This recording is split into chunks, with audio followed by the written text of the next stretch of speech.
2 years ago today, I packed a lot of stuff in my Prius and drove from Oregon all the way down to LA in one day, 16 hours by myself, December 19th, 2021. I've been here 2 years now. Here's how it's going. Here's what I do differently.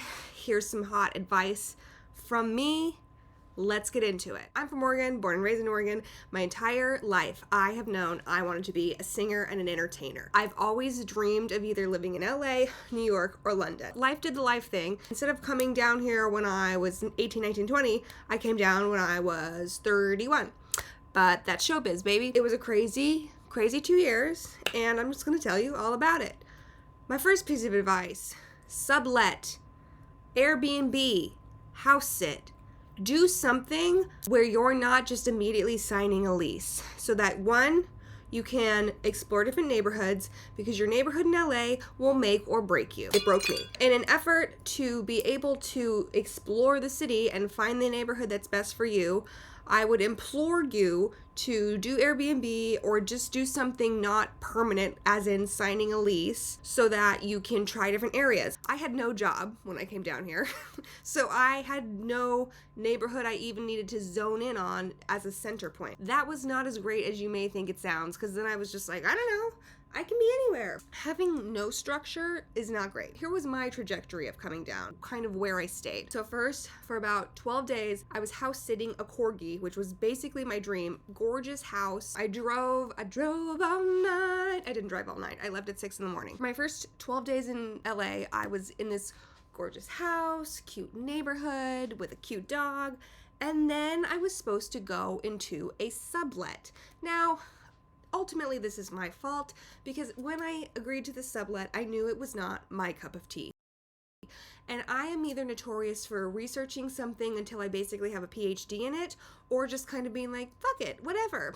And whenever I say fuck it, whatever, it's never a good idea. I'm somebody that needs to just think about it and take my time. So I'm supposed to do the sublet, and the woman's very hard to get a hold of. She's not sending me paperwork that we agreed to sign. So basically, I make the paperwork. I'll do a different video about the horror show that was this sublet, but basically, I get to the sublet and I'm like, this is not gonna work for me.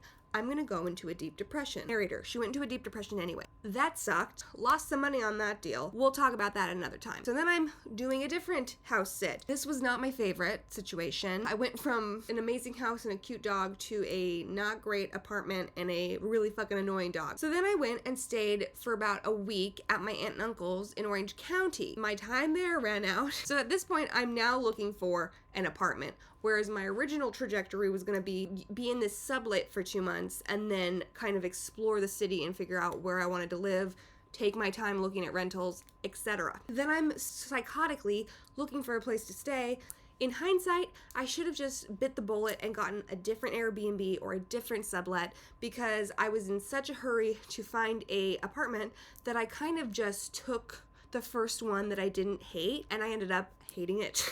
So the moral of this long story is prepare to look, because finding housing down here is a game I've never heard of before. I've never had such a hard time finding an apartment that I didn't hate. And it's funny because I spoke to a friend who's in a totally different tax bracket than me, meaning she can afford more in rent, and she also had a hell of a time. I guess it doesn't matter what your budget is, it's not fun looking for an apartment in LA, I will tell you that. Off of that, so when you're bopping and you're trying to figure out where you want to live, think about where you're working, where you want to work, what you're trying to do in LA, what you need to be around, what things are important to you. Now, of course, it's going to be a give and take. For me, I wanted a washer and dryer and unit. Down the road, I realized that was not a necessity I could have just done on site. There's also this weird thing in LA where like some places just don't have a fridge and you have to buy your own fridge, and then you either take the fridge with you or you leave the fridge. I was like, no, I'm not doing that. I would like a fridge built in. That's archaic. I also compromised, which I didn't think at the time I was compromising, but I'm a walker, which I'm the palest person in LA, and I'm also the only person that walks in LA, is basically how I fit into the LA ecosystem. I love to walk. I lived in a neighborhood that was not walk friendly. There was nothing to walk to. My gym was probably like a 45-minute walk away. By car, 8 minutes. I was going crazy not being able to walk anywhere. It was just kind of like a rougher neighborhood. Riffing off of living situations, get a roommate. Unless you have a solid job, comfortably pays your rent and gives you play money, get a fucking roommate. It's not like other cities. I lived alone in Portland. I mean, I had roommates and then I lived alone. So I would get a roommate for multiple reasons. I'm an extreme introvert. I am not exactly like a people-y person.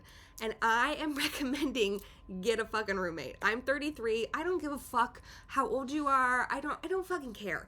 Do what's best for you and your finances. Like, who gives a fuck about what you're supposed to do? Like, what you're supposed to do is out the window, because none of that's fucking working anymore. Looking back, I absolutely should have gotten a place with a roommate, because not only did I not have a job, I was not going anywhere. I was literally just in my apartment because I didn't know anyone. I very extremely isolated myself. And even me as an introvert, I don't need to be around people all the time. It really was a recipe for fucking disaster. I like doing roommate situations because if something happens where you need to move out, most of the time, if you just find somebody to take over your stuff who also jives with whoever, you're good.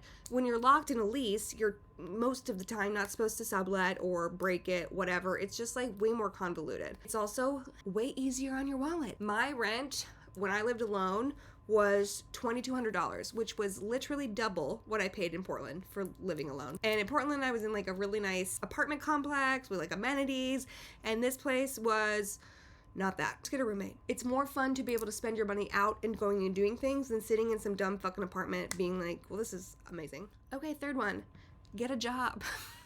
In my defense, I'm notorious for making it work. I've never actually had, 90% of my career has been kind of untraditional. For about 2 years, I worked at Nike, kind of. I was a contractor, so it still wasn't like a set thing. I've worked in retail, I've worked in customer service, I've worked in hospitality, and that's not really my favorite thing. Again, introverted, not a people-y person. It exhausts the fuck out of me. Some people are amazing at it and enjoy it or can suck it up, but I was kind of done.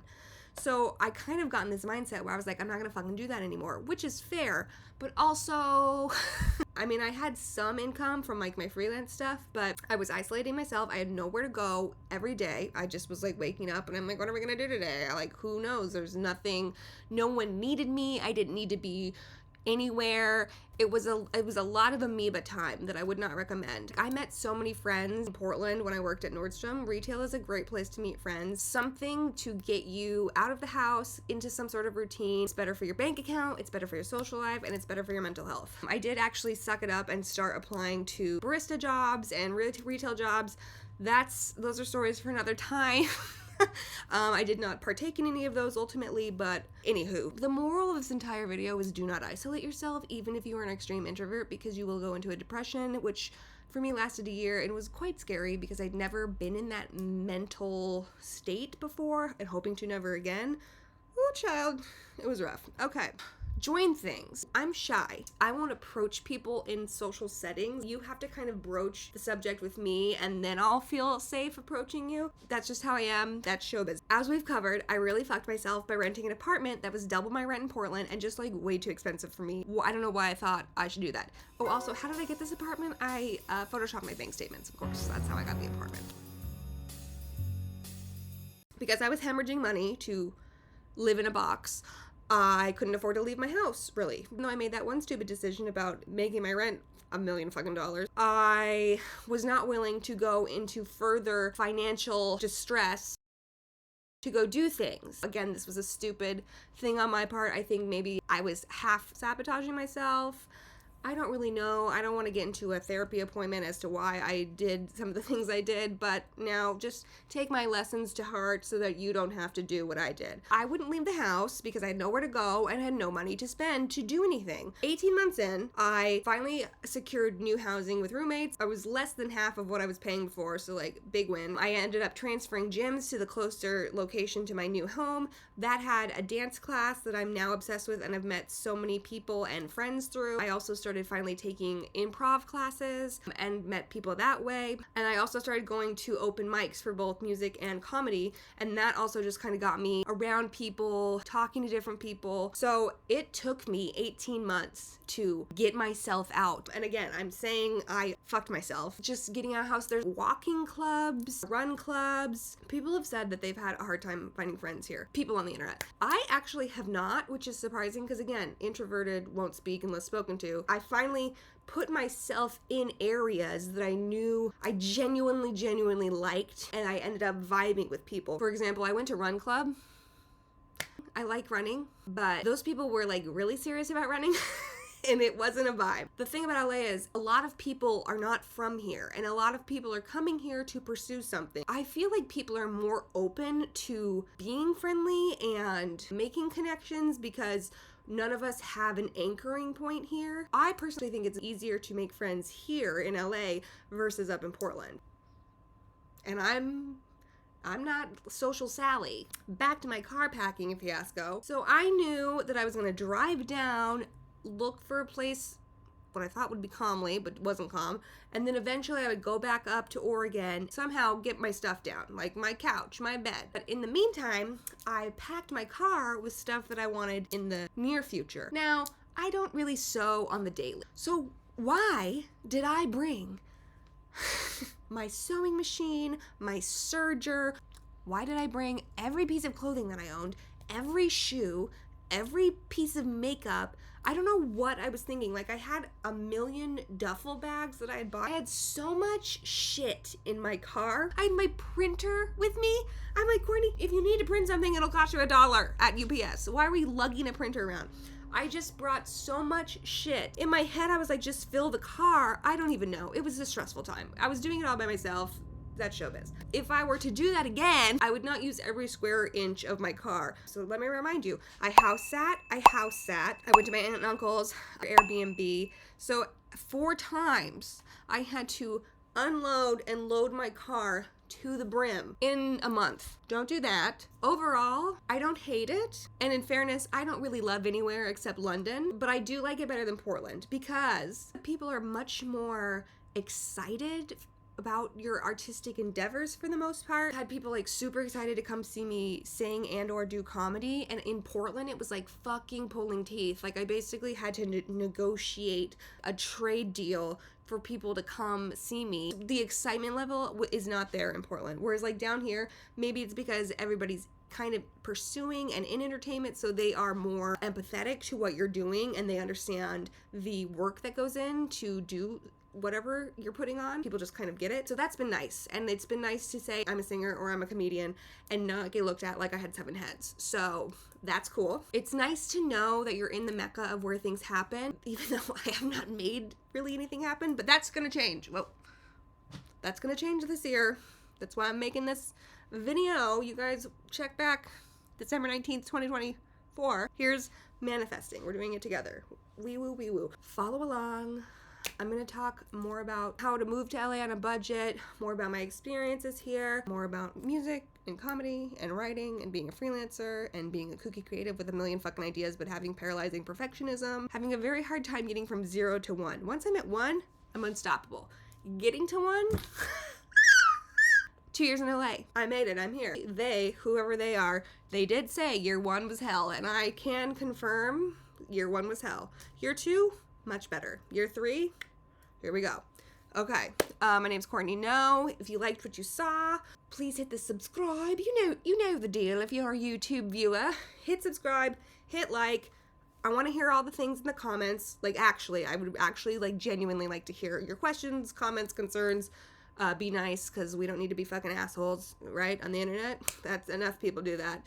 Let's not be assholes here. I am an asshole, but I'm kind of like a self-deprecating asshole, and I never will like specifically go after people. You know what I mean? Like, I'll never just be like, scroll in and be like, that person has a snaggletooth. Let me fucking make sure they fucking know that they have a snaggletooth. Stay tuned for this channel to evolve. I'm tired of my fucking bullshit. I have so many ideas in my head. I have so many things I want to do, and I just keep thinking about them and not doing them. So if you're like that too, let's virtually mind lock, make a commitment together, drop a comment. What's a slogan we should do?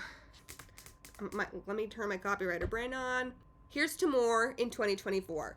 Drop that in the little comedy thing also whatever stuff you want to hear about about LA or moving out of state. Okay, goodbye. Thank you.